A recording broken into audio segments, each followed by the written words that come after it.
Hello friends, कैसे हो? सब ठीक ठाक होंगे। तो आज का वीडियो रहेगा अपना मेवाड़ के ऊपर। ठीक है, मेवाड़ के राजवंश के बारे में पढ़ेंगे। तो आप सभी लोगों का स्वागत है हमारे एजुकेशन फॉर एग्जाम चैनल में। अब चलते हैं आगे। तो अपना पहला प्रश्न आता है, अमर सिंह प्रथम का शासनकाल कब से कब तक रहा? बताओ कब से कब तक रहा। तो इनका शासनकाल रहा था 1597 से लेकर 1620 तक अमर सिंह का कार्यकाल। यह बताओ अमर सिंह थे कौन? तो अमर सिंह थे महाराणा प्रताप के पुत्र एवं उदय सिंह के पौत्र यानी पोता था। दूसरा प्रश्न आता है, मेवाड़ का पहला महाराणा कौन था जिसने मुगलों के साथ संधि की? बताओ, उससे पहले किसी ने संधि नहीं की थी। कौन था वो शासक जिसने मुगलों के साथ संधि की? तो उसका नाम था राणा अमर सिंह। पहला महाराणा था जिसने मुगलों के साथ संधि की थी। ध्यान रखना, किसने की थी? महाराणा अमर सिंह ने। और उनका कार्यकाल कब से कब तक रहा? 97 से 1620 तक। 1597 से 1620 तक रहा और मुगलों के साथ संधि इसी ने की थी सर्वप्रथम। आगे का प्रश्न आता है अपना 3 नंबर, आहट की महासती में सबसे पहली छत्री किस राजा की बनी? बताओ। ये आहट नहीं, आहट की महासती में सबसे पहली छत्री किस राजा की बनी? बताओ। कौन था वो राजा? तो वो राजा था अमर सिंह। ध्यान रखना, कौन था? महाराणा अमर सिंह की पहली छत्री बनी थी। और इनका महान कार्य क्या था बताओ? तो इनका महान कार्य यही की था बस कि मुगलों के साथ संधि कर ली थी। और कौन था ये? महाराणा प्रताप का पुत्र था जिसने मुगलों के साथ संधि की थी। ध्यान रखना, इसका विशेष ध्यान रखना।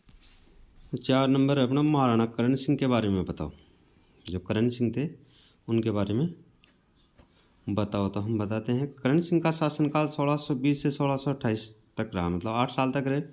और इनका कार्य था पिछोला झील के किनारे जो जगमंदिर महल है, जिसका निर्माण कार्य करण सिंह ने प्रारंभ किया था और तथा इसको पूरा जगत सिंह प्रथम ने किया था। और करण सिंह महाराणा प्रताप के पौत्र और अमर सिंह के बेटे थे। तो इनके बारे में हम कुछ और भी देख लेते हैं, तथ्य को महत्वपूर्ण है। तो देखो, इनके बारे में ये है कि जहांगीर की अधीनता स्वीकार करने के बाद राणा अमर सिंह ने करण सिंह को कहाँ भेजा था? करण सिंह कहाँ गए थे? ये गए थे जहांगीर के दरबार में भेजा था। और वहाँ बताते हैं कि इनका शानदार स्वागत हुआ और जहांगीर अपनी गद्दी से उठ के अपने बाहों में भर लिया और अनेक उपहार दिए। ठीक है। और करण सिंह को 5000 मनसबदार बनाया। और ये मनसबदार पहले, इससे पहले कौन थे? जोधपुर, बीकानेर और आमेर के राजाओं को भी दिया गया था। और करण सिंह को 1500 सवारों की टुकड़ी के साथ मुगल सम्राट की सेवा में रहने को कहा गया। और पिता राणा अमर सिंह की मृत्यु के बाद करण सिंह मुगलों के अधीन होकर मेवाड़ का शासन किया। ध्यान रखना, किसके? मुगलों के अधीन रह के मेवाड़ का शासन किया था करण सिंह ने। ठीक है, इतना है इनके बारे में, और कुछ खास नहीं है। तो चलो आगे चलते हैं हम। आगे आता है अपना महाराणा जगत सिंह के बारे में बताओ। तो जगत सिंह का शासनकाल तो 1628 से 1652 तक रहा। काफ़ी लंबा शासनकाल था। जगत सिंह प्रथम ने पिछोला झील के किनारे बने जग मंदिर महल का निर्माण कार्य पूर्ण करवाया था। ये तो अभी पीछे ही बताया था कि पूरा काम किसने करवाया था? जगत सिंह प्रथम ने। एक कार्य और करवाया था इन्होंने, जो कौन सा है? जगदीश मंदिर है, इसका निर्माण करवाया था। कौन से मंदिर का? जगदीश मंदिर का निर्माण किसने करवाया था? जगत सिंह ने। और ये शायद कौन सी शैली का? पंचायतन शैली का। ये जगन्नाथ राय प्रशस्ति है। ये कहाँ लगवाई गई थी? ये जग मंदिर में लगवाई गई थी। और किसके द्वारा? जगत सिंह प्रथम के द्वारा। और इसके रचयिता कौन थे? कृष्ण भट्ट थे। ध्यान रखना, कौन थे? कृष्ण भट्ट थे। कौन सी प्रशस्ति के? जगन्नाथ राय प्रशस्ति के रचयिता कौन थे? कृष्ण भट्ट थे। अब 6 नंबर आता है राज सिंह। तो राज सिंह का कार्यकाल रहा 1652 से 1680 ईस्वी तक। और राज सिंह ने राजसमंद झील का निर्माण करवाया।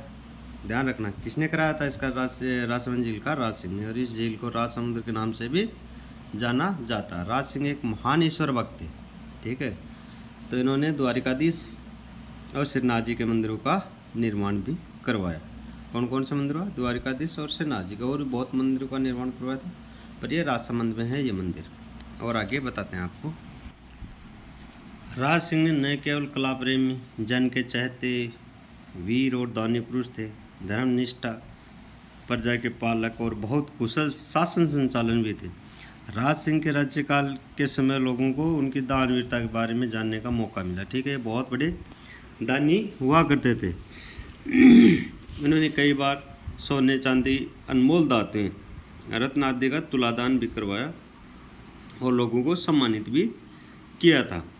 तो एक दो और महत्वपूर्ण इसके तथ्य जान लेते हैं क्या क्या है राज सिंह की। तो राज सिंह ने औरंगजेब का भी विरोध किया। क्यों किया था औरंगजेब का? क्योंकि वो जनता से जजिया कर वसूलता था। ठीक है, और उस समय औरंगजेब की शक्ति क्या थी दोस्तों, कि बहुत ही बड़ी चरम सीमा पर थी। तो वो उसका भी राज सिंह ने विरोध किया था, बोला कि जनता से जजिया कर मत वसूल। अभी एक और महत्वपूर्ण बिंदु है, ये भी देख लेते हैं कि राज सिंह ने किशनगढ़ के राजा, कहाँ का राजा था? किशनगढ़ के राजा रूप सिंह की पुत्री चारुमती से विवाह किया। किससे किया था? चारुमती से। तो ये विवाह इस प्रकार हुआ कि एक बार क्या हुआ, औरंगजेब जा रहा होगा कहीं, तो उसकी नज़र पड़ गई चारुमती पे, और चारुमती आ गई पसंद औरंगजेब को। तो वो उससे शादी करना चाह रहा था, और ये पता चल गया चारुमती को कि ये मेरे से शादी करना चाह रहा है। तो उसने एक पत्र लिखा, प्रेम पत्र लिखा, लव लेटर, कि राज सिंह को कि मैं तुमसे शादी करना चाहती हूँ। तो राज सिंह ने बोला ठीक है, मैं स्वीकार करता हूँ, और स्वीकार किया और उसने शादी कर ली। ठीक है दोस्तों, ऐसे शादी हुई थी इनकी। अब आगे चलते हैं। तो राज प्रशस्ति के लेखक कौन थे? तो इनके लेखक थे रणछोड़ भट्ट तेलंग। ध्यान रखना, अच्छा प्रश्न, अति महत्वपूर्ण प्रश्न। अच्छा नहीं, अति महत्वपूर्ण से अति महत्वपूर्ण है कि कौन लेखक भूल जाते, रणछोड़ भट्ट तेलंग, याद रखना। और ये प्रशस्ति मेवाड़ का इतिहास लिखा गया। इस प्रशस्ति पर किसका इतिहास लिखा गया? मेवाड़ का। ठीक है, और ये विश्व की सबसे बड़ी प्रशस्ति है, ये भी ध्यान रखना। विश्व की सबसे बड़ी प्रशस्ति कौन सी है? राज प्रशस्ति है। ठीक है, ओके बाय, चलते हैं। जय हिंद, जय भारत, वंदे मातरम। दोस्तों मिलते हैं अगले वीडियो में। काफ़ी बड़ा हो रहा है वीडियो।